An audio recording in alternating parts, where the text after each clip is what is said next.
Avant de conquérants, au milieu des combats, au milieu des bénédictions.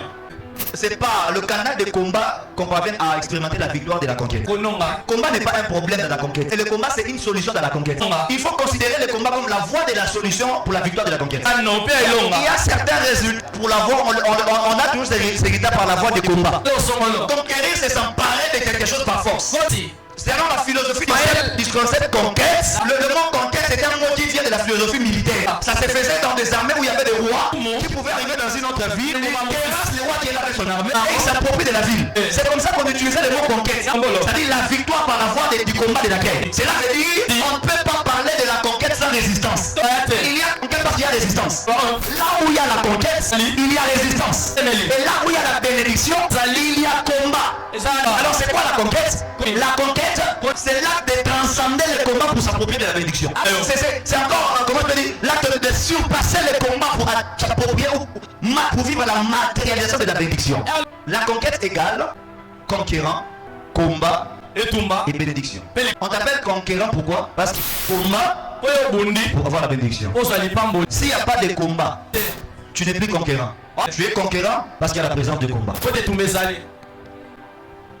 Amen. Maintenant, tu as besoin de quoi? La bénédiction. Comment tu dois faire pour arriver à la bénédiction? Tu dois d'abord dépasser ça. Tu dois transcender ça pour avoir la bénédiction.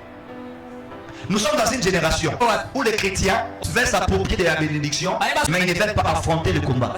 Or, le combat qui est devant eux, c'est pourtant une porte pour avoir la bénédiction. Nous sommes dans une génération où les chrétiens veulent la bénédiction. Mais ils ne veulent pas la confrontation du combat qui est attaché à cette bénédiction. Je vous partage un secret. Chaque bénédiction est attachée à un combat. Quand Dieu présente une bénédiction, il présente la vie de face. Mais il ne présente pas la face cachée. Il parle à Moïse, il dit à Moïse, et j'amènerai mon père dans un beau et vaste pays. Une ville où coule le lait et le miel. Amen. Il présente la vie de face. Mais il y a un côté qu'il a caché, qui n'a pas dit. Moïse vient devant le peuple. Il les appelle des conquérants. Et il présente la bénédiction. Mais il ne les a pas parlé de la.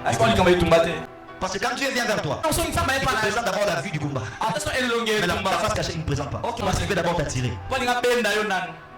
Est-ce que vous savez qu'il y avait d'autres enfants d'Israël, s'ils avaient appris le combat qu'ils allaient rencontrer, ils n'allaient pas sortir? Ils allaient préférer en échec que de sortir. C'est pourquoi qu'est-ce que Dieu fait? Il cache le combat. Il vient. Il est impossible que tu passes, tu arrives dans la bénédiction sans combat. Chaque bénédiction est attachée avec son combat. Attends, on est pour dire, donc il parle comme ça, il a un combat dans mon asima.